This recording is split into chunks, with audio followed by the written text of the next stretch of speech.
Hello, I hope you're all doing well. It is a chilly day here in Melbourne on the day of recording. Today I interview Karen Barrett, and Karen is an accredited mental health social worker and has extensive experience working in hospitals and other community settings with a focus on working with women and children in her private practice in Newcastle. Karen and I talk about some of the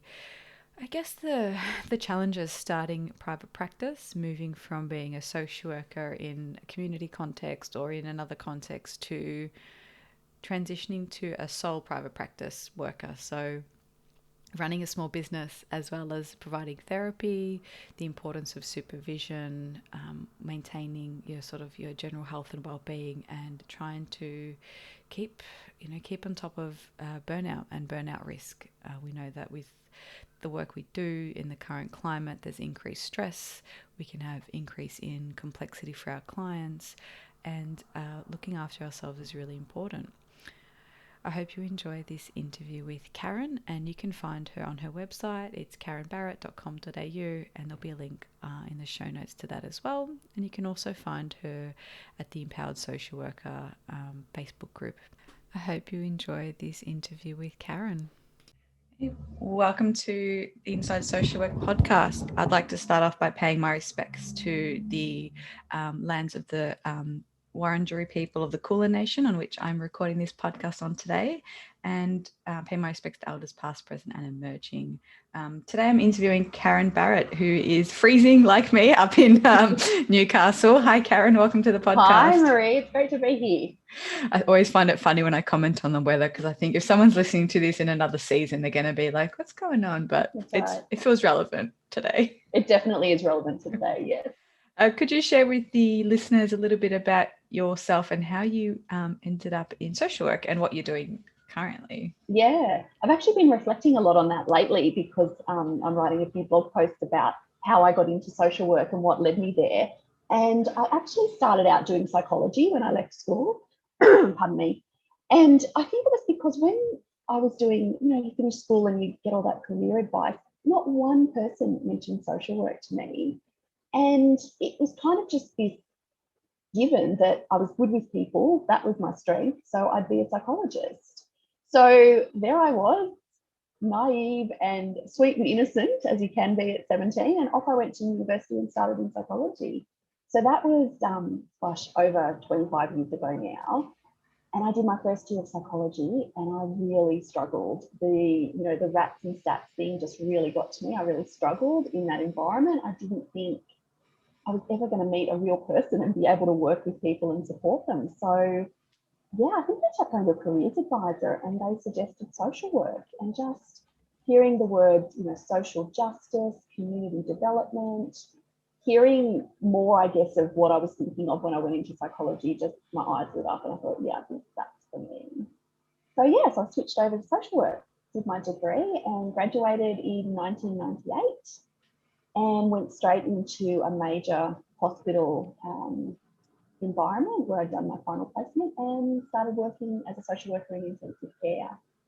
And yeah, that's where I started, and I absolutely loved it. That was, from going into a career not really knowing where I was going to be, I just loved that crisis trauma work. That's the being right at the gritty end of people's trauma and need and vulnerability. I felt really useful in that role. Yeah.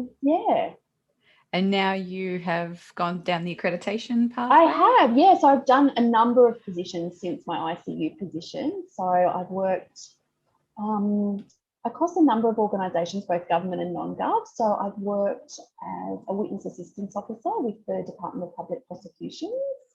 I've been a bereavement counsellor with SIDS and Kids for families who experience the death of a baby or young child. And I've worked with the Department of Forensic Medicine as a grief counsellor there. And then my last role before going into private practice was with an acute mental health team. So I worked there for a number of years. And then, yeah, like you said, Marie, just went down the accreditation path of getting my accreditation as a mental health social worker. And I've been in private practice now for almost 5 years.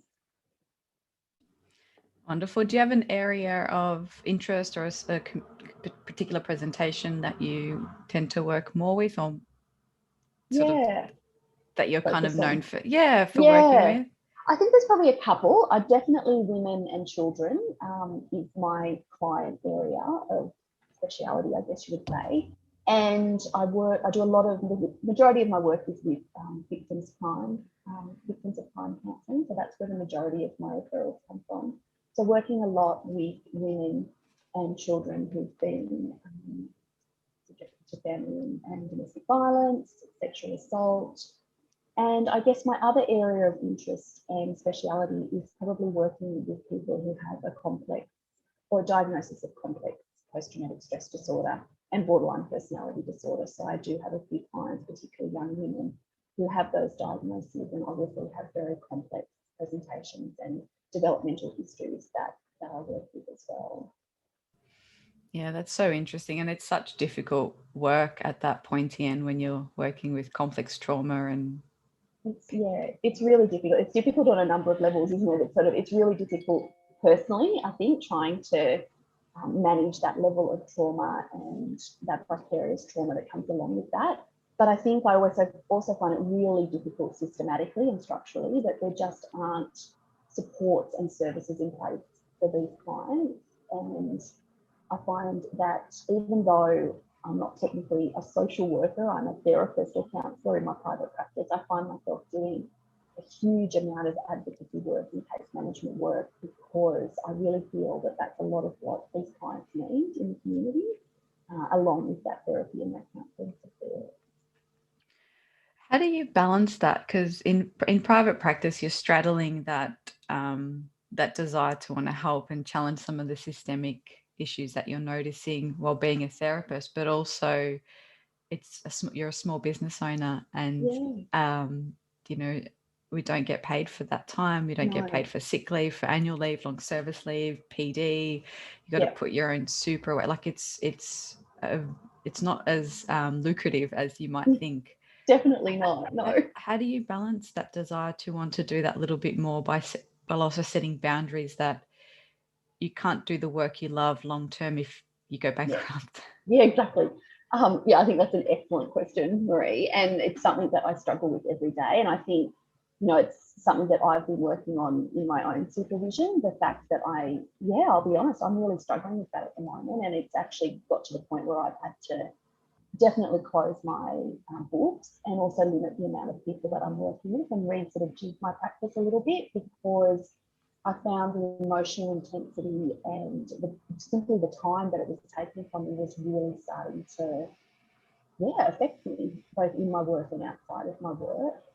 So I guess there's no easy answer to that. I think I'm working through that at the moment. I'm trying to work through that balance in how do I be a good clinician and a good business person and pay the bills while also, trying to stay healthy and well myself. Yeah. So there's the business side, which maybe that's a different episode, but you mentioned that you talk about it with your supervisor. Yeah. How do you how do you use supervision and your support networks, or what do you use actually to balance the intensity of your Yeah. caseload and the isolation that can come with private practice? Yeah, it's huge. It is, isn't it? It's huge, that isolation element. I think coming from a really supportive, multidisciplinary team where I was working in the acute mental health team, I've noticed that really huge sense of isolation since working in private practice. And I still connect with those colleagues that I worked with in mental health. We often talk about, the work that we're doing and how we're doing that and how we're maintaining our levels of health and wellbeing in that. I talk with other practitioners in private practice, and we talk about what we're experiencing, what we're noticing, and I guess support each other in an informal way.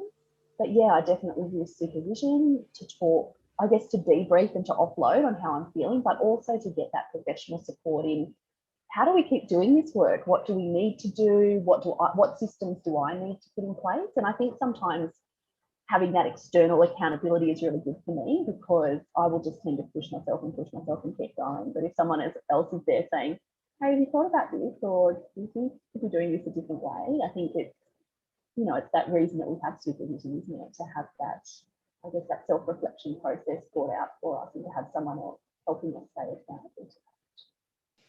Yeah, absolutely. And I think that's really important. I know there's been an increase, I guess, conversation. I'm hearing a lot more graduates talk about wanting to get into private practice and go down the accreditation route. I didn't even know it existed until like I Me applied. I either. was just about to apply for it, and I was like, "Oh, I meet this criteria." It just happened. It was never an intentional goal. It was I was just doing that work and working as a counselor anyway. Yeah. But I think there was something in what you mentioned around being accountable and supervision. And I think that might be, if you're a more seasoned worker, you might have some more of those systems in place. But I think it can be really hard because there doesn't seem to be many kind of counseling therapeutic roles for social workers in organizations. Like it seems to still be reserved to psychologists. So it's either, it feels like it's either you jump into the private practice if you want to do that psychotherapy type work, or it's kind of case management, mental health support. Yeah, I think you're absolutely right. And I think even though, I know, for instance, in my health service up in the Hunter region, we did used to have several social workers in community-based counselling positions, which were extremely valued and important, but then those cost-cutting measures come in, and so those positions have been gone for quite a number of years now, obviously putting more pressure on clients and community members to find other sources of which often they can't afford. So yeah, I think once those changes started happening with systems and processes within government positions, you're right, those positions were hardly there even for psychologists now, let alone social workers. Yeah. And I don't know how you found it, but I think if you're going straight from, and I don't even think psychology would be any different because it's still a what is it, a 3-1-2 model or a 5-1. So it's still 6 years. So even if you've done the same of your 4-year degree or your bachelor and qualifying masters and then your practice, to then go into private practice, you almost need like a business degree as well. Like it's a completely new skill set. And most of what you're doing to start off with has nothing to do with what you learned at school. No, absolutely. Absolutely not. And I don't know how you found that, but I was just like, I'm just looking at the stacks of book that I have and I'm like, there's not one therapy book here. It's all around like managing content and branding and, practice management and finances. And I've got notes from the bookkeeper here and I'm like, where's the therapy gone? I know, it's a completely foreign world, isn't it? It's like, you're right, it's like learning a whole other degree, a whole other way of being and working. And I think you're right. I don't think it's an area, it's certainly not an area that I encourage new grads to go straight into. Absolutely not. I think you do need to be working within teams and organisations and systems that prepare you for some of that. And as you said, even if you have done that, you still feel awfully unprepared when you start to do it. I had really great support from a colleague that I share an office space with. And I think without her, I would have been completely lost. I know there's some social workers now who really specialise in providing support to people who are looking to get their accreditation or to move into private practice. And I think that's great. I definitely encourage people thinking about it to look into some of those services, because I think talking with people who've been there and done it is so helpful. Yeah, absolutely. And I think that's something I find there's a big difference in how people do that. Because if you're just working on your own, you might not need as much of the infrastructure, but it's still so important to recognize that you become a small business owner. Absolutely. And it's not just unless you're working as a contractor for someone else, but then there's still a little bit of, you've got to manage your own finances in that way. Yeah, and you've got to be aware of all of those things. But it's just like, you could be a really great cook, but you need more than being a really great cook to open up a restaurant. Yeah, and there's other systems and regulations and overarching frameworks and trying to get your head around. I'm just thinking, I'm like, when you said victims, I'm like, oh my God, there's VOCAT and TAC and Medicare and NDIS and so many different systems. Platforms. And it's so bizarre because I originally left my government position because I wanted out of that. I was sick to death of the systems and the processes and the bureaucracy. And in some ways, yes, I've moved on from that in a clinical sense, in that I can run my own show more that way. But I'm still linked in all of those systems and processes. I haven't escaped them at all. I'm just seeing them from a different perspective now. So yeah, I think that was a bit of a wake-up call for Oh me. yeah, and for those who obviously can't see the recording because it's just audio, I'm literally crying with Yeah. laughter out of just like, yep, definitely. So one of the you've not pivoted, but one of the new offerings you're also running through your practice is supervision. Yeah. Can you Yeah. tell me a bit more about well, what started that? What made you kind of Yeah. want to offer that, and tell me more? Yeah. Well, I mean, I've done clinical supervision for social workers for a lot of my career. So I've been in senior positions in health where I've been supervising other workers. And I've also always done a lot of student supervision, so supervising social work students when they're on their field placements during their degree. And I just love that work. It just gives me so much energy, so much spark. I love teaching and supporting new social workers or any social workers really. I really was starting to see that that was where I was getting my spark in my practice, that was giving back to me so much more than my counselling work was. So yeah, I've really started to build that up over the last couple of years. And so now I'm providing supervision to quite a number of social workers. And they range from new grads to more experienced workers. A lot of people who are starting in private practice, I'm seeing supervision to, and I guess supervision in that respect is kind of a crossover between the clinical supervision and also helping them and mentoring around some of that business work as well. And I guess the other thing I'm noticing in my supervision work is the reality of systemic and structural burnout amongst our colleagues, that we're really struggling in a lot of the organisations and systems and processes that we need to work in with social workers. And it's taking a toll on all of us, I think. So that's a really big focus of a lot of my supervision work at the moment. Has that shifted at all? With your experience now moving into private practice, have you adjusted how you supervise, like seeing it, when we do line management supervision, it's very different, and there's sometimes we complain about organizational Yep. issues and management, and sometimes that creeps Yes. in private practice. How do you balance, what are the differences in your in how you supervise and maybe your supervisees needs as they move into similar roles to now what you're doing? Yeah. I think it's a little bit different when you're not an employee of that organisation and that the supervisee is. So I think you can be a little bit more removed from that in being able to, I guess, supervise in a way that is purely there for the supervisee and therefore their clients, obviously.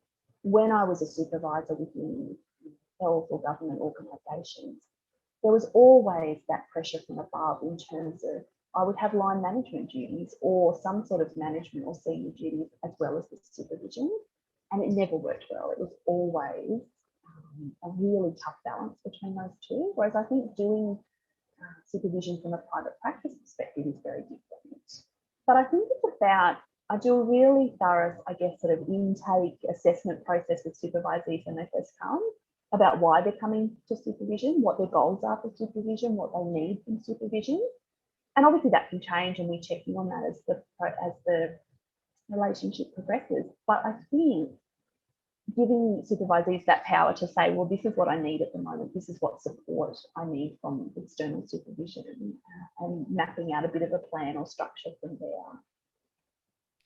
Do you find, and I get really close to that line of, I'm like, oh no, that seems a bit too counseling. You got to Yeah, go and do that somewhere else. Like, yeah, and I yeah, reflect on a few supervision sessions I've had recently where I'm like, so, what came up for you, and we're talking about that person's kind of response, and being family therapist trained. That always comes into my practice now, even in supervision. Like, yeah, what's that like for you? What's that triggering?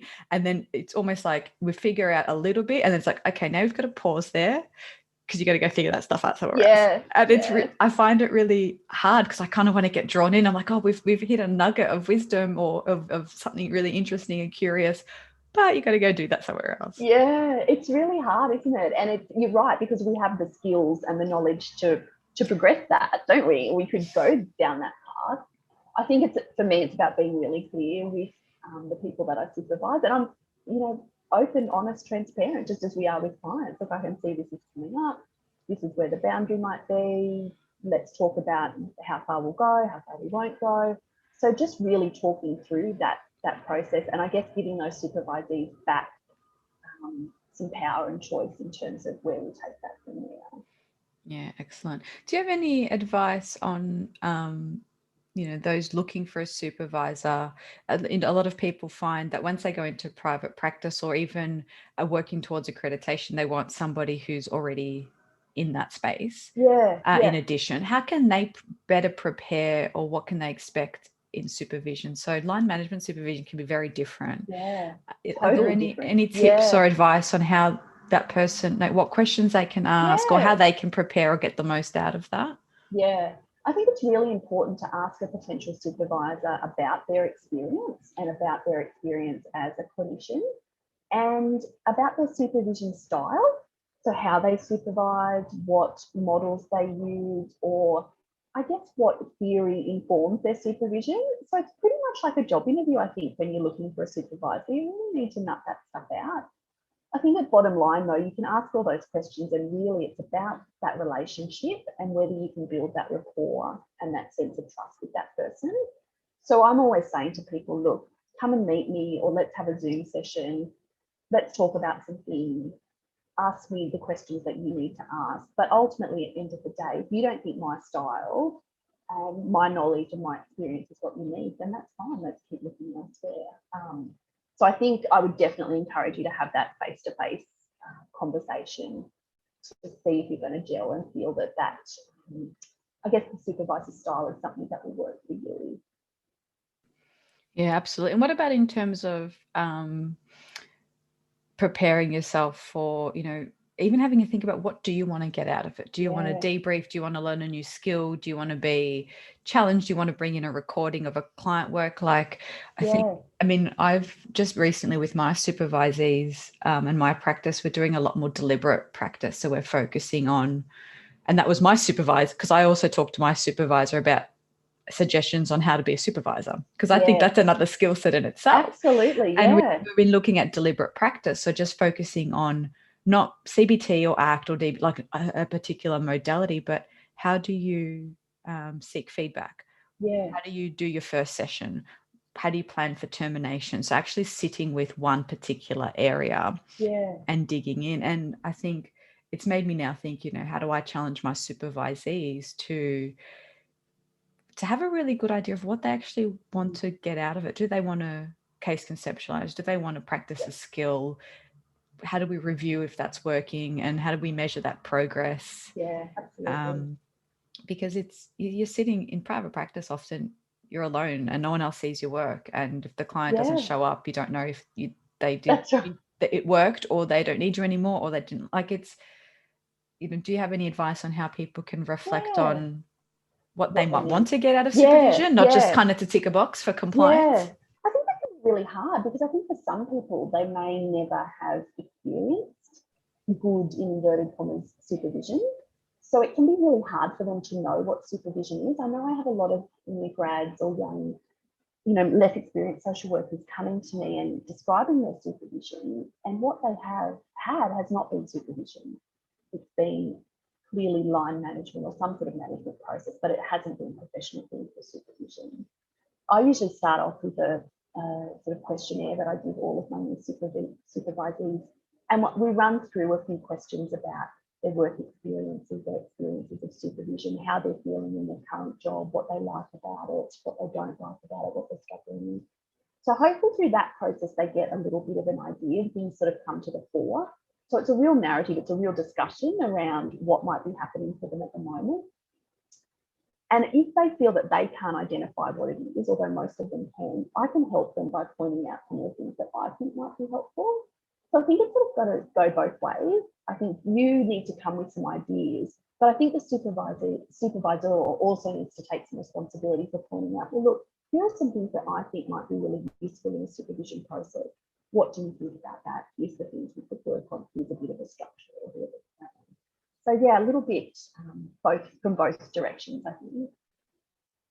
And what about handling, because we talk about it in a psychotherapy counseling context, but kind of ruptures and repairs. And I think, it's an interesting one, because it is also a small world. So your reputation does follow you around. Yeah. And I think in a professional workspace, it really shows something to be able to say to your supervisor or supervisee, this went prickly. How do we fix it? Yeah. And Yeah. it's a dual relation. It's a relationship that goes both ways, not a dual relation. It Absolutely. can be if you see them in other contexts. Yeah. Yeah. What Absolutely. what are your thoughts on managing or navigating that? Yeah. Look, I think again, from the outset, it has to be open, transparent, honest, accountable. I'm pretty much a say it how it is kind of person, and I'm pretty clear about that from the go-get. So I talk about gently challenging. I think a lot of supervisees come to me quite traumatized, either from previous supervision relationships or current workplace organisational relationships. So I want to provide that supportive place for them to feel safe, but at the same time, I'm really clear about my obligations to them, first and foremost, as people and as professionals, to their clients and their workplaces. So I think we talk about that, pretty early on, just as we would with any sort of client worker relationship. That doesn't mean it always goes smoothly, but I think, yeah, I just have to come from that perspective of being open and honest and pointing out what it is that I see and asking for reflection and discussion around that. Yeah, it's really interesting. All these ideas. So we have a lot of our listeners are graduates or early career social workers. Yeah. If they've heard this and they're thinking, I'd like to get into private practice or down the accreditation pathway, or even has them questioning their supervision arrangements, what sorts of things can they do? Can they reach out to you? Do you have anything? Yeah, look, Yeah. I'm happy. And, I think, the Facebook group that I've started at the moment, the Empowered Social Worker, I think it's a really great place to get sort of support and inspiration. We have over 250 social workers on there now, predominantly Australian, but also coming from other countries as well. And, we're encouraging everyone to sort of put their questions out there. I know there's a few professional social work groups on Facebook. So I'd encourage them to look at those as well and just, ask those questions. I think looking for support and guidance from those that they trust within the profession, whether that's their teachers, their lecturers, the people, their supervisors on placement, colleagues that they might have or friends, and asking, what they're doing and how they're working and how they're coping. And I think reaching out for that extra support through supervision, if that's what they think might be able to support them. I think in regards to private practice, as we said, I think it's not something for a new grad to be looking into. I would definitely encourage them to be looking at working within a team environment, at least for a couple of years, to get that experience in a hopefully supportive and organised organisation that can give them the space and the time to help build their skills, their knowledge, and learn from others. I think, that's one of the big things that I noticed when I was a new grad, particularly working in a hospital environment where I had so many other social workers I could learn from. They're not always great experiences, but even the ones that sting can be great learning opportunities. And I think we need to be doing that. We owe that to ourselves as individuals and professionals, but we owe that to our clients as well, that we need to be getting the best experiences and the most experience we can before we move into that more isolating area of private practice. Yeah, and I was actually thinking, as you said, that you partly answered my question, because I think we can. Sometimes people maybe are under the impression that if I do X, Y, Z, then it's good and I'm done and I can go into the work, and that's just the start, Yeah, because absolutely. that's the minimum basic baseline requirement. And then you Yeah, step into that role and you're at the you're at the bottom end of your learning journey. Like you've just, and absolutely. I think that can be overwhelming for some people. I've just done this many years of study and I've done this, and I was like, and that's the bare minimum. You need to now step Yeah, into that role, and it's an yeah, ongoing learning journey, absolutely. personal journey, modalities, presentations, Yeah, increasing in complexity. yeah, And you could become yeah, I don't like to say addicted because that sounds awful, but it can be a never-ending desire to upskill. Oh, totally. Yeah, you could do that forever. Yeah. And I get really, I'm a bright and shiny object person. Like, oh, I'd love to do that Ooh, training. that sounds Oh, and good. that Yeah. training, and then there's this, and it's like, no, I have to rein it in. And sometimes having a niche, I think, can be helpful because absolutely, yeah, to put some guidelines around that. I've ran your training. It's just like, yeah, I could learn play therapy or art therapy, but I tend not to work with under 15, so that's easier not to just, it's interesting and I can pull in a few skills, but then I focus on this, or I tend not to do sort of prenatal, antenatal care, so that rules out those PDs. I think it's nice to have a direction because and I think we can do that these days. I think we can choose those sort of specialities to focus on, and that's not to say you're locked in those as well, because I've worked across lots of different areas, and I think that's a great thing about our degree, that we can be flexible and do so many different things. And I think the joy of there's also the other side to that coin of being a new grad too, Marie, and that I say to a lot of new grads who come to me for supervision, and they have such high expectations of themselves, and I should be doing this and I should know this, and they feel that they should know it all. They put such pressure on themselves. And I'm always reiterating to them that you're still learning, you're still new. It's okay to A, make mistakes, and B, not know something that, I've been doing this for nearly 23 years and there's stuff I don't know. And that's okay. And giving yourself permission to feel that way and to say that too, I think can be really liberating, instead of feeling like, well, I've got that degree under my belt now, I should know it all and be able to go out there and save the world. Yeah, which it's almost the exact opposite. It's the more you learn, the more you realize you don't know, and the more complex things become. And just when you think you've nailed one thing, it's just another layer to look at. And that's, we're working with people, aren't we, in communities. It's never going to be, it's not I remember my mother-in-law once talking about how I took so long to mark assignments. She's an engineer, so of course there's a right and a wrong in her world, whereas for us it's so multifaceted. It's not black and white. It can be, it takes time, and it's intricate, and it's emotional, and there's so many different layers. So that can be tough. And I feel like sometimes I have to rein it in, because sometimes when someone's making a decision, often around like discipline, or I work a lot with teachers and I'll talk about punishment, and a part of me wants to be like, okay, so what does that trigger for you? And tell me more about why you think that's appropriate. It's like, and I can just almost hear their eyes roll back. And I think that's, how does that make you feel? And it's not unique to social work, but I think it's a big focus of our degree when we start off, is that systemic thinking. And so it's really hard to just focus on a very traditional CBT, symptom management, when we're like, there are bigger systemic issues, and there's workplace culture and family culture and community and different intersectionalities of culture, religion, sexuality, gender that we can't ignore. And that's our strength, I think, as a profession. That's the fact that we look at those things, that we take that into account, that we allow for that, is one of our unique selling points, I think, because a lot of other professions in this area do not do that. We're the ones who do that.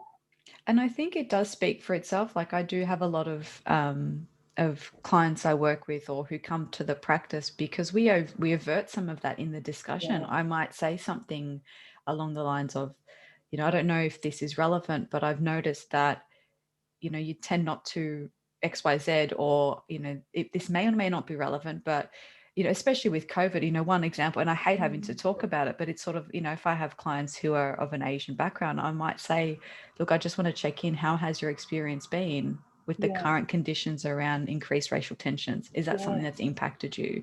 It may, if it doesn't, we don't have to talk about it. But I just wanted to flag that in the back of my mind, that's come up as something that could be contributing to your distress. Is it worth exploring? And I think people feel really contained and like that we can talk about those complexities. Definitely, absolutely. And we don't have to have the answer or have the same experience, but naming it is a really good opening conversation. Yeah, absolutely. So where can people find you if they want to? So people can find me. I have my website, so that's karenbarrett.com.au. Yep. And the Empowered Social Worker is on Facebook. So if you search in Facebook, the Empowered Social Worker, it's a private closed group, so anyone can ask to join that, and I'm the administrator, so I will click yes to that. And I'm also on Instagram as the Empowered Social Worker as well. So yeah. Wonderful. And if you're offering supervision or mental health Yeah. pathway, what are the sorts of areas that people can connect with you over? Yeah. So I offer supervision. So if you're in sort of the Newcastle Hunter region, I can do face to face. I also offer Skype supervision for those in other areas. And yeah, I guess my supervision speciality is definitely helping people who are experiencing workplace, either trauma, burnout, stress, looking at your career from a holistic perspective and offering that support around managing that and surviving that and thriving in that, I think is really important. But yeah, working with people from all experience levels, so whether that's new grads or right up to the more experienced social workers. Excellent. And I do encourage people, I know we're a bit zoomed out, especially us here in Melbourne, and I think Sydney's not going to be far off feeling that pain. But I think doing supervision online, it doesn't feel as taxing as therapy. So I know I've got 2 supervisors and I've only ever met them once in person, and it was the connection was still so strong, and so there's such an intimate relationship. So I think people can use the new comfort and familiarity with technology to really reach supervisors that are not local, interstate, even internationally. Absolutely. If there's a particular skill set or training you want to do, and it still can be really valuable because you're not relying on the same tiny cues. It's a little bit more upfront than maybe I think therapy. You're right, and I've so definitely found it that way. Like I hated doing therapy online on both sides. It wasn't as natural. Some people don't mind it, but supervision just felt very different. So I encourage people not to be deterred by someone not living in their area. Yeah, I absolutely agree. Yeah. And it also means you can squeeze more into your work time. I know travel time, that kind of thing can be. Yeah, absolutely. I supervise a couple of people via Zoom who live in my local area, but it enables them to actually access supervision because it cuts out all their travel time for them. So yeah, that can be definitely helpful as well. And sometimes it can be what helps your organisation with cost recovery. Exactly. Not having to travel time or work, or they might say you can do it on work time, but you pay for it. Like there's ways. Absolutely. Because I think it's really important to have that supervision. Well, absolutely. I think it's important as I said, for us from a professional and personal perspective. I think, I know that brings me that moment of relief in my month that just I've got someone else that's supporting me in this, and it just feels, apart from being a professional requirement, it feels, comforting and good and supportive. So, wouldn't be without it. No, and I think the requirement is very minimal. I think I do that in 2 months worth. Yes. I think 10 hours is I would do that within 2 months. That's right. But I think it's part of your duty of care. I think absolutely, and that's a really good way to sell it to some people. Is I know you want to do really good work and you want to do it for a long time, and you do good work better for longer, more effective if you have the right support system. Absolutely, and I think our duty of care to ourselves and our families as well. If you want to do this work and stay in this work. Wonderful. Thanks so much for talking. There's so many things we could have talked about in that private practice space, but I think the burnout and the focus on supervision is really important. Yeah, thanks, Molly. Thanks, Karen. Thanks for listening. I hope you enjoyed this episode. If you'd like to support the podcast, please leave a rating and a review so other people can find it. Share it with any social workers or other practitioners who might find it helpful. You can hop on over to the Facebook group, the Inside Social Work Facebook group. I pop in there sometimes, and we have discussions, and I offer discounts to some training events and early bird specials and that kind of thing that I run out of my practice, the Therapy Hub here in Melbourne. And you can find me on LinkedIn, Facebook, all those places if you want to reach out. Love to hear your social work stories, and if you have a topic that you're interested in hearing more about or something you'd like to share, feel free to get in touch. I love hearing from listeners about their experiences in social work and how they find in the podcast, because this is really just a small platform to connect people with each other, to hear different stories that are relatable and give you a sense of connection and community, even if we're all far apart. I think hearing from other practitioners in the field can be really rewarding. So thank you for listening, and I'd love to hear from you. So feel free to reach out. Have a lovely day.